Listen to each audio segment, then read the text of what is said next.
Assalamualaikum warahmatullahi wabarakatuh. Bismillahirrahmanirrahim. Kembali lagi di channel Abiyat Online. Kita meneruskan pembelajaran kemarin. Kita sampai di najis al-mutawassithah. Kemarin kita sudah bahas tentang najis al-mukhaffafah dan najis al-mughalladah. Sekarang kita sampai di pembahasan najis al-mutawassithah. Apa itu najis al-mutawassithah? Nah, al-mutawassithah itu najis al-mutawassithah bentuknya adalah bakin najasat. Jadi selain najis-najis yang sudah saya jelaskan kemarin, kalau al-mughalladah yaitu najis yang berasal dari anjing maupun babi atau yang terlahir dari keduanya atau salah satu di antara keduanya, sedangkan najis al-mukhaffafah adalah baulut sobi, yaitu air kencingnya anak kecil laki-laki. Sudah saya jelaskan kemarin. Nah, sedangkan najis al-mutawassithah adalah selain dari yang masuk kriteria mukhaffafah dan mughalladah. Selainnya berarti selain kedua itu tadi, di mughalladah ataupun di mukhaffafah. Bagian najasat yaitu sisa najis-najis yang lain. Contohnya apa? Contohnya yaitu al-khamru. Contohnya khomer. Jadi najisnya khomer. Kita tahu khomer itu adalah minuman yang muskir, yang dia bisa memabukkan. Nah, khomer itu dihukumi najis. Khomer ketika masih ada masih memuskir, masih membuat mabuk, maka itu dihukumi najis. Najisnya apa? Najisnya al-mutawassithah. Atau contoh lain, kencingnya laki-laki yang sudah di atas umur 2 tahun. Nah, contoh remaja lah. Kencingnya seorang remaja umur 15-an tahun, maka itu termasuk dari najis al-mutawassithah. Atau contoh lagi, semisal air kencingnya tainya semisal kotoran hewan, contoh kotoran cicak. Nah, itu juga najis al-mutawassithah. Nah, sebenarnya banyak perbedaan antar ulama juga nanti mengenai ini, mengenai najis-najis, pembagian najis, terus apakah benda ini dianggap sebagai najis atau lain sebagainya. Itu pembahasan yang sangat panjang.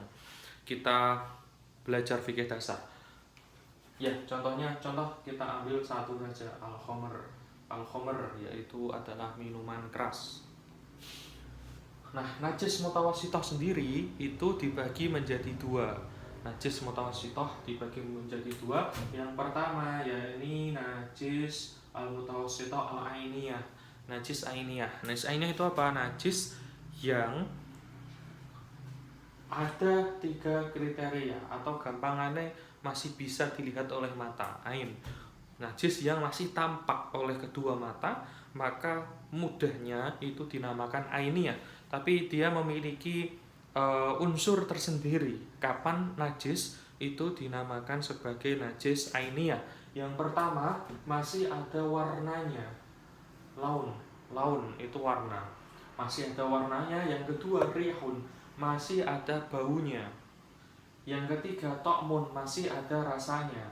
Contohnya khomer. Ketika khomer, contoh saja, ini ada khomer di tangan saya, semisal ini hitam, ini khomer hitam. Nah,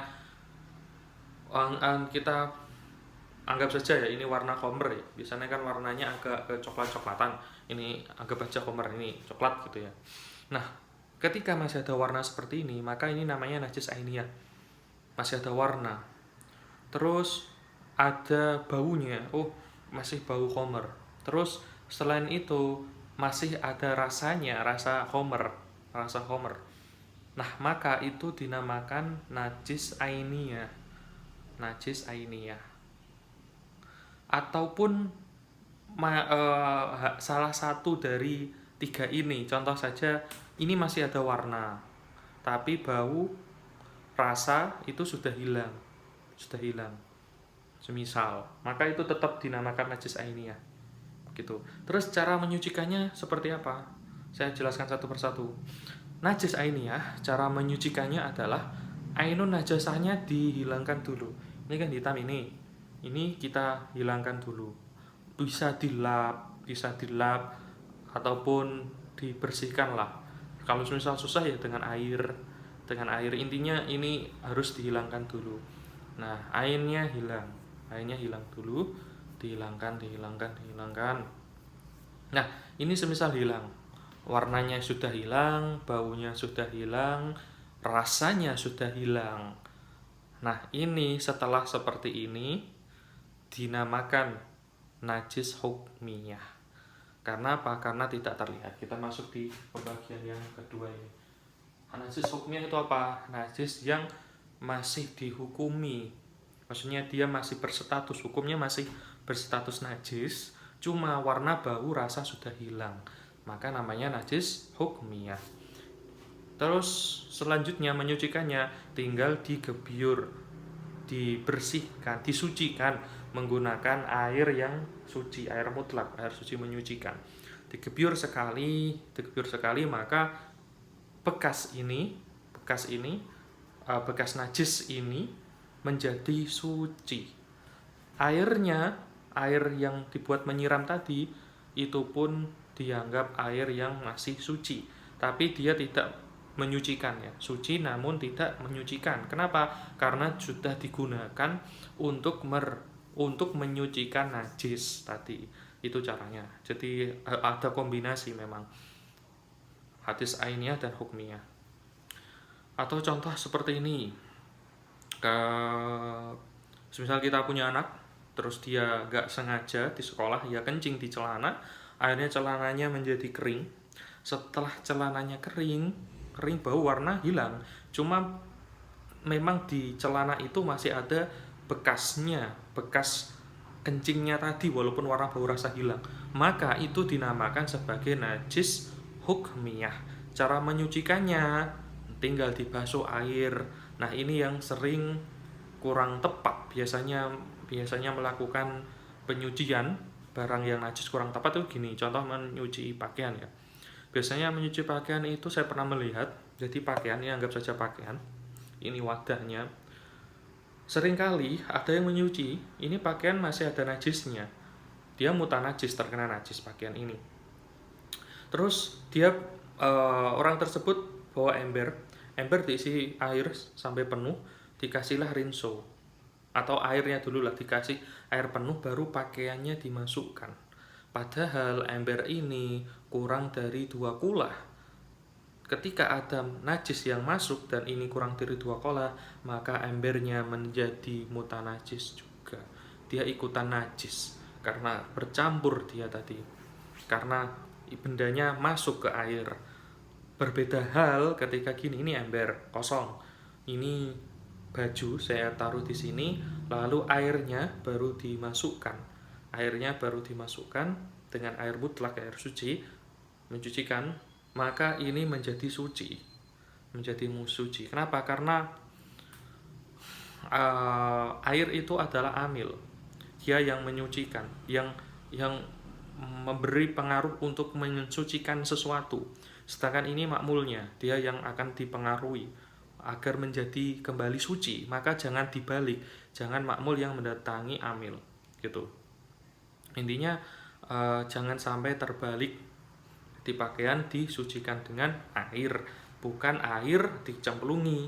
Nah, itu kurang tepat. Itu. Atau contoh lagi, semisal ada berak lah, ada tai kucing di lantai, terus cara menyucikannya itu termasuk najis apa? Jawabannya adalah najis ainiyah, karena tai kucingnya masih ada, maka harus dihilangkan.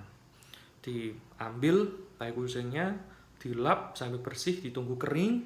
Setelah kering, warna, bau, rasa hilang, barulah disiram air. Nah, setelah disiram air maka itu menjadi suci. Airnya pun di situ suci, cuma tidak bisa menyucikan. Artinya tidak bisa, air bekas pembersihan tadi tidak bisa digunakan untuk berwudu atau menyucikan, contoh mandi wajib dan lain sebagainya. Itu. Jadi hati-hati, jangan langsung dipel, ini yang salah kaprah, ada kotoran langsung diusrek-usrek, sudah, jangan. atau ada kotoran belum dibersihkan, sifat-sifatnya ini belum dihilangkan, warna bau rasa belum dihilangkan, masih ada warnanya, terus langsung digebyur. Nah, ini jadi persoalan ketika langsung digebyur, malah najisnya akan menyebar. Itu dulu sementara. Semoga dapat dipahami. Selanjutnya nanti di part berikutnya kita akan mempelajari tentang najis yang dimakfu. Nah, ada beberapa memang yang najis itu ternyata bisa dimakfu, tetap najis cuma dimakfu. Nah, nanti akan kita pelajari itu. Semoga video singkat ini dapat memberikan manfaat agar kita bisa lebih teliti dalam menjaga kesucian. Terima kasih. Assalamualaikum warahmatullahi wabarakatuh.